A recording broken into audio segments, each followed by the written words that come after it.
सिर्फ 5 मार्क्स का डिफरेंस, और डिसाइड हो जाता है कि किसी स्टूडेंट को मेडिकल सीट मिलेगी या उसे 1 साल और वेट करना पड़ेगा। इंडिया का hyper competitive examination system, caste based reservation यहाँ पे एक बहुत ही इमोशनल एंड कंट्रोवर्शियल टॉपिक है।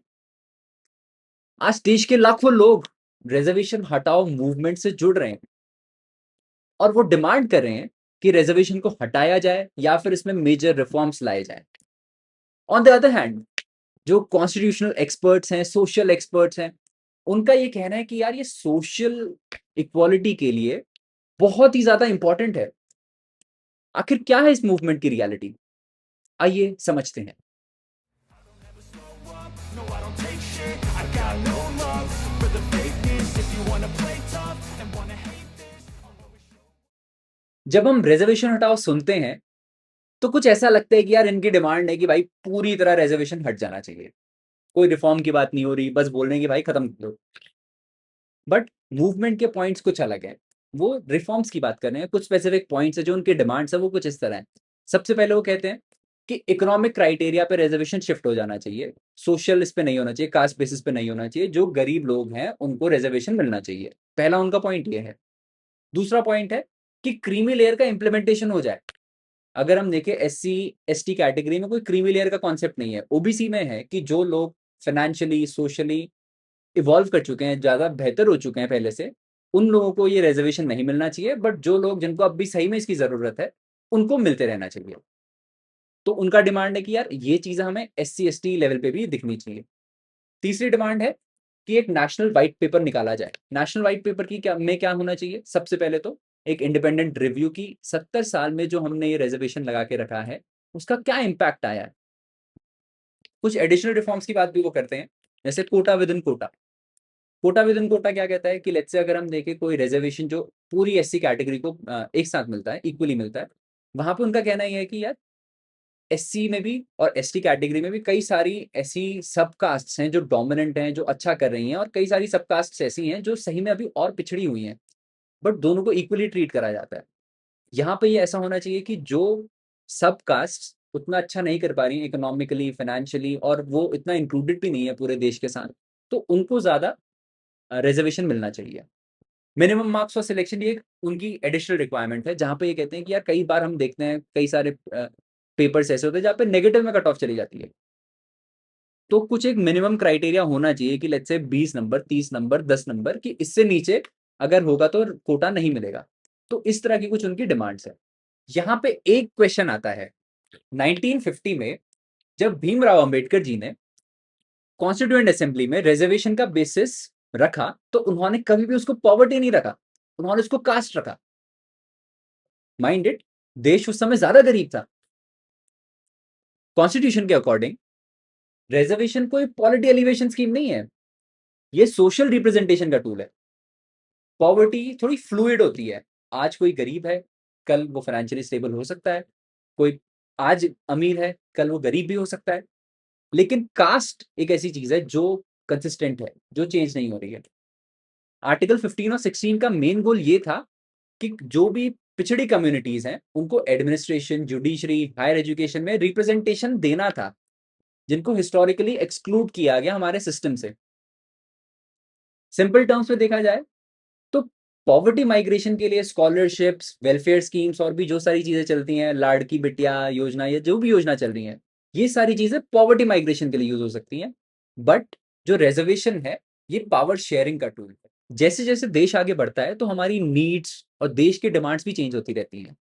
1992 में हिस्टोरिक जजमेंट आया सुप्रीम कोर्ट की तरफ से, इंदिरा साहनी जजमेंट, जहां पे ओबीसी रिजर्वेशन में क्रीमी लेयर का रूल अप्लाई किया गया। कोर्ट ने कहा कि अगर OBC families socially well of हैं, फाइनेंशियली स्टेबल हैं, तो उनको रिजर्वेशन से बाहर हो जाना चाहिए, और जो अदर बैकवर्ड कम्युनिटीज हैं ओबीसी की, उनको ये रिजर्वेशन मिलना चाहिए। बट ये रूल उस समय एससी एसटी कैटेगरी पे अप्लाई नहीं हुआ, क्योंकि जो ये रिजर्वेशन है इसका मेन बेसिस हिस्टोरिकल अनटचेबिलिटी या फिर ज्योग्राफिकल आइसोलेशन था, और इसको प्योरली इनकम के बेसिस पे मेजर नहीं करा जा सकता। लेकिन इसमें एक बड़ा लीगल शिफ्ट भी आया है। लैंडमार्क 2024 सुप्रीम कोर्ट के वर्डिक्ट में 7 जजेस की बेंच ने SC/ST कैटेगरी में स्टेट्स को ये अलाउ किया कि वहां पे वो सब क्लासिफिकेशन करें, और जजेस ने ये ऑब्जर्व करा है, कुछ अभी तक जजमेंट नहीं आया है, कि एक क्रीमी लेयर की जरूरत SC/ST कैटेगरी में भी है। तो ये इन फ्यूचर हो सकता है। फाइनली एक सवाल उठता है कि अब इस प्रोटेस्ट का आगे क्या होगा? क्या इनकी डिमांड्स मान ली जाएंगी? इनकी डिमांड्स मानेगा तो कौन मानेगा? चीजें कैसे चलेंगी? क्या होगा? ये आई थिंक ये ऐसी चीज है जो कोई अभी प्रिडिक्ट नहीं कर सकता है। देखिए, रिजर्वेशन एक ऐसी चीज है जहां पे कोई अपना हाथ नहीं चलाना चाहता, beat the right wing, beat the left wing. कोई भी इसमें घुस के ज्यादा डिस्कशन में नहीं जाना चाहता है, और इसका रेजोल्यूशन सिर्फ एक ही पार्टी निकाल सकती है जो कि संविधान सम्मत हो, that is the supreme court of India. तो वो जो इसको डिसीजन देगी, आई गेस वही मेरे को लगता है इसका सोल्यूशन निकाल सकती है। गवर्नमेंट इसमें हाथ नहीं चलाएगी, it will be a political suicide for them. अगर वो रिजर्वेशन में मान लीजिए कोई भी एक स्टांस दे सकती है, अगर, क्योंकि टेक्निकली देखा जाए तो ये डिस्कशन कहाँ होना चाहिए? पार्लियामेंट में होना चाहिए, सुप्रीम कोर्ट में होना चाहिए। रोड पे डिस्कशन से कुछ होता नहीं है। पार्लियामेंट में इसके फेवर में कौन बोलेगा? जो भी बोलेगा वो उसके लिए पॉलिटिकल सुसाइड है। अगले दिन नहीं होगा उसका कुछ भी मामला। तो ना बीजेपी ये पॉलिटिकल सुसाइड करेगी, ना कांग्रेस करेगी, ना आम आदमी पार्टी करेगी, कोई भी नहीं करने वाला। तो इसका सोल्यूशन निकल के आएगा सिर्फ सुप्रीम कोर्ट की तरफ से। सुप्रीम कोर्ट ये समझेगी संविधान सम्मत क्या है, जो इवॉल्विंग नीड्स है लोगों की, उसको लिए संविधान क्या कहता है। ये रिजर्वेशन का कोर कॉन्सेप्ट हम तो बता रहे हैं ना कि यार it is for political representation या पावर रिप्रेजेंटेशन, बट क्या इसको हमें इस नजर से भी देखना चाहिए कि ये इकोनॉमिक रिप्रेजेंटेशन की बात भी हो रही है, या यहाँ पे हमें इकोनॉमिकली वीकर सेक्शन को ज्यादा रिप्रेजेंटेशन देना चाहिए? क्या इसका पूरा कॉन्सेप्ट है? इसका जो मेन सोल्यूशन आएगा वो सुप्रीम कोर्ट की तरफ से आएगा। बट यहाँ पे हमें एक बात समझनी पड़ेगी कि ये जो प्रोटेस्टर्स कर रहे हैं, प्रोटेस्ट कर रहे हैं, क्या ये 100% गलत है? I don't think so.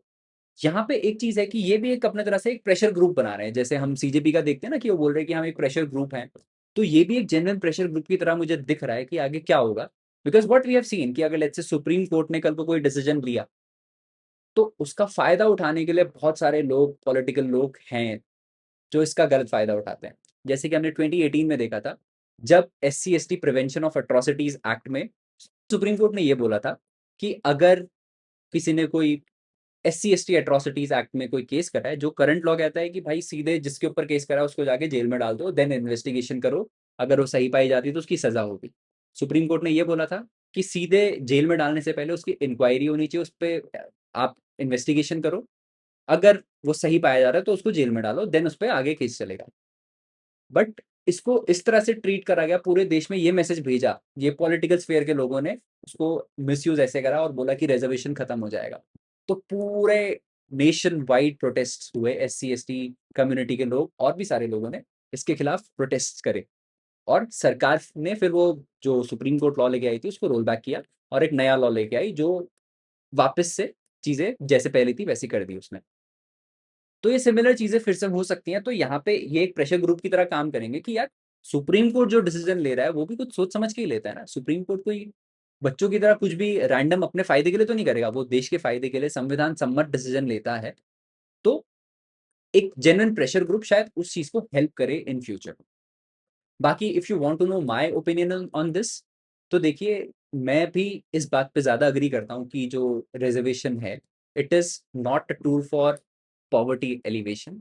ये सोशल रिप्रेजेंटेशन की बात है। बट इनकी कुछ डिमांड्स है जो मुझे लगता है बहुत जेन्युइन डिमांड्स है, जो बहुत अच्छी हैं। सबसे पहले तो एक व्हाइट पेपर आना जरूरी है, हमें दिखे भी तो 70 साल में क्या इम्पैक्ट आया है। अगर इसका कोई इम्पैक्ट ही नहीं है तो हमें कुछ और टूल ढूंढना पड़ेगा, कुछ और नया तरीका देखना पड़ेगा। तो इम्पैक्ट का इवैल्यूएशन होना जरूरी है। दूसरी एक डिमांड थी कोटा विद इन कोटा, ये भी एक बहुत जेन्युइन डिमांड है। और ये डिमांड ऐसा है कि आई गेस कोई भी पॉलिटिकल पार्टी जो आई गेस SC/ST वाली पॉलिटिक्स भी करती है, वो भी इसमें कुछ कह नहीं पाएगी, क्योंकि बहुत जेन्युइन डिमांड है कि यार कुछ मार्जिनलाइज लोग हैं, अब भी सब कास्ट हैं with in SC community also, जो सही में मार्जिनलाइज है, उनको वो फायदा नहीं उठा पाते अपने SC/ST रिजर्वेशन का। तो उनको ज्यादा शेयर मिलना चाहिए इस रिजर्वेशन का। ये डिमांड भी मुझे लगता है एक जेन्युइन डिमांड है। और EWS कैटेगरी सरकार ऑलरेडी ले आई है, तो आई डोंट थिंक कुछ ज्यादा उसमें होना चाहिए। ये था मेरा टेक ऑन दिस टॉपिक। कैसा लगा आपको ये video? Please write down on the comments. बाकी like and share this video. Give a thumbs up. Goodbye.